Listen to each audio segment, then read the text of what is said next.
Hello there, everyone. How are you doing today? Today we're going through r/prorevenge, where people are very big brain in their revenge attempts. If you enjoy, like and subscribe, maybe leave a comment below, and let's get started.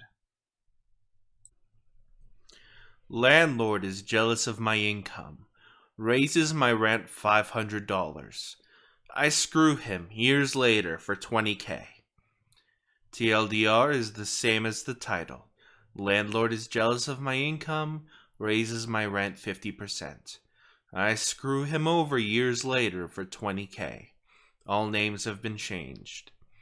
In the late 90s, wife and I were just married, just getting started, and we decided to dink. Double income, no kids, it for a few years to save up for a down payment on a house. The dot-com bubble was still rising, and I was a newly minted software developer. I had an entry-level job for a while and got recruited to a new city and a new job that paid 3 times what I was making before. It was an offer too good to pass up. I ran the numbers, and it was a no-brainer. By living frugally and saving my entire salary, and living off just her income, we would easily have enough in a year to put 20% down payment on a new house. We rented an apartment in the new city that was listed for $950 a month. The landlord was a real estate agent who owned 2-bedroom condo as an investment property. Let's call him Hank Wazowski. Hank was a thin, gray, no-nonsense guy. He was pleasant enough, but perfunctory, dry, and had no sense of humor. He made a point of explaining that under no circumstances was he responsible for maintaining the garbage disposal, and it was not included in the rental agreement, and he would not be responsible for fixing it if it were to break. Okay. He seemed slightly amused by us. A clueless, young, newlywed couple. But I could tell he wanted to rent to us because we were obviously a safe choice as renters. We filled out the rental agreement and the credit check, and this is where my troubles began. Hank looked hard at the credit application where I listed my job title, software developer, and my income, $75K. For a 23-year-old in his second year out of college in the late 1990s, this is a small fortune. Throw in my wife's salary, and we were over 6 figures in income, renting an apartment far beneath our means. Like I said, dink is the way to go when starting out. I can't believe how much money you make, Hank must have said over a half-dozen times, muttering under his breath. I explained we were saving to buy a house and that we were only going to stay in the apartment a year. We might stay a few months after the term is over. Would month-to-month be okay for after a year? Hank assured us that would be fine. We saw Hank only once during the year, and he again mentioned my salary and how he couldn't believe that's what software developers were making. It was awkward, and I gave a vague reply. Anyway, a year later, we found a house to buy, signed all the papers, and were making plans to move. The new house wasn't going to be ready until 2 months after our rental lease was up, so I called Hank to ask if we could, as discussed, simply extend the lease by 2 months before moving out. Hank assured me on the phone it would be no problem, and he would send over an extension for us to sign. The extension arrived in the mail, and it included a month-to-month clause and a $500 increase in the rent. I flipped out and called him. Hank, why are you increasing the rent over 50%? That's too much. That's more than my mortgage is going to be. He was super condescending to me. Rocky Moose, it's what the apartment goes for now. I would be losing money renting it for less. I tried to reason with him, but it was very clear. He knew we could afford the $500 and had no choice in the matter. And he was going to screw us over as best he could. He got angry with me for arguing my point, and I'll never forget his parting words. "You don't have to like it, Rocky Moose. You just have to pay it." My wife and I tried to figure out a way to move out early by putting our furniture in storage for a couple months and crashing with friends, but it just wasn't going to work out. I swallowed my pride and wrote out the check for $1,450 for the extra month. A month later, I wrote out a similar check. And then we moved out. I made sure the apartment was spotless before moving. But still, Hank withheld $300 from our security deposit for BS things that were just a way for him to squeeze a few more dollars from the kids, who made too much money. $100 for cleaning, sure, but $300 was obscene. In my mind, he screwed me out for over $1,200, and there was nothing I could do about it. What made it even more infuriating is that I saw the ad Hank put in the paper after he moved out, and he listed the apartment for rent at only $150 more than we have been paying originally, not the grossly inflated $500 increase. And it didn't rent. A month later, I saw the same ad, and he lowered the price to $75 more than what we had paying. And I assume it got rented since the ad stopped appearing. Fast forward about 5 years. Life is good. The house is good. We have had a baby. And even though the dot-com bubble has burst, I'm still employed.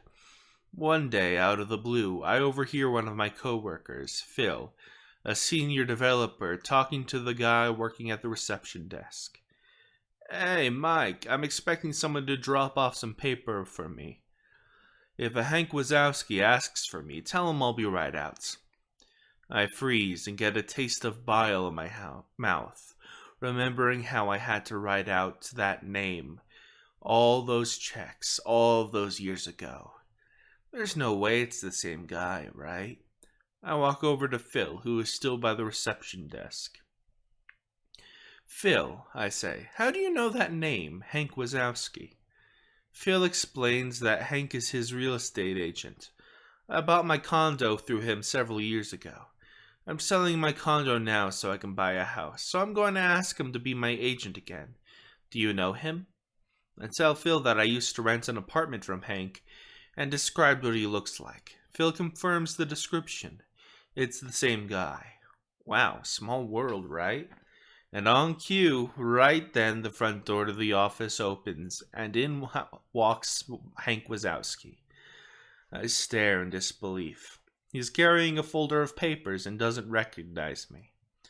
Phil and Hank shake hands, and they talk for a few moments. I stand there, silently wondering what to do. Phil finally says, "This is my friend, Rocky Mouse. I think you may have already met." "Yes, hello, Hank. Good to see you again. My wife and I were your tenants a few years ago on Insert Street. Remember the software developer who rented for a year, saving to buy a house? Well, this is where I work, with Phil." Hank's eyes indicate he now remembers me, and he's starting to put it all together. We shake hands, and he says, yes, of course. He remembers, and asks how we are doing. "Oh, we're fine, thanks for asking," Phil says, "that you're his real estate agent. Small world, isn't it?"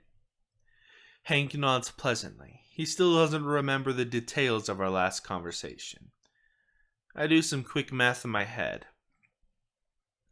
This is the early mid-2000s. The real estate market is very strong and easy money for any agent. The crash of 2008 is still a few years in the future. I start to think out loud. Selling the condo for about $150,000 to $200,000, and you're looking at houses in the $500,000 range. So that's $650,000 to $700,000 in total transaction. An agent getting 3% on the sale and the purchase is getting around $2,000 for his trouble. That's a good commission for the agent, isn't it? Hank's eyes flash, and I can tell he remembers everything about me now. Phil is surprised at my passive-aggressive tone. I am enjoying the uncomfortable silence. Hank deflects my question, saying, It's complicated, and tells Phil to send the papers as soon as possible. He shakes hands with Phil, looks at me, nods, and goes to leave. It was really good to see you again, Hank, I call behind him. He exits the building. As the door is still shutting, I say a bit too loudly, "So, that Hank can hear, Phil. Didn't sign any. Don't sign anything just yet. I have a story to tell you." Phil looks at me and says, "Rocky, what the hell was that about?" He looks angry and confused at my behavior. I tell Phil the whole story. The rent, the $500 increase, the security deposit. You don't have to like it, you just have to pay it. Everything. "Phil, you can't use this guy to sell your condo and buy a house. I hate him. He's evil. I'll help you find another real estate agent. Just use anyone but Hank." So the great thing about Phil is that, well, he's a great guy. He's a little surprised at my story, and has always known Hank as a straightforward guy. But I totally see him doing that to you, he admits. There's no way I could use him now. What a dick! Then Phil's eyes lit up a bit. "What do you want me to say when I fire him?" I have special feelings for Phil now.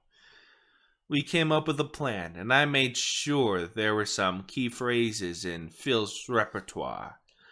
We planned it all out together in advance. My only regret is that I didn't get to see Hank's reaction in person a day later when Phil made the following phone call when I stood behind him listening.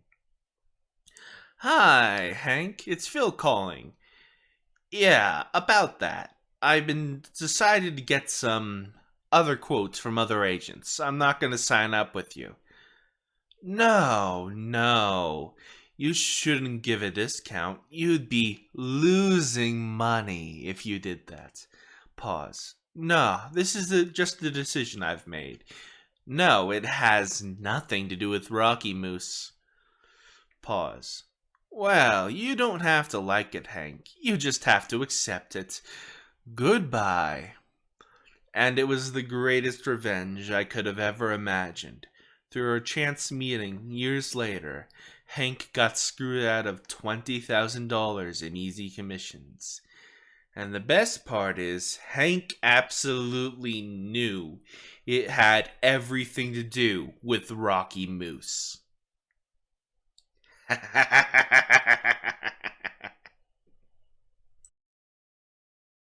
I hope you enjoyed. Please like and subscribe, it helps the channel a lot. See you next time.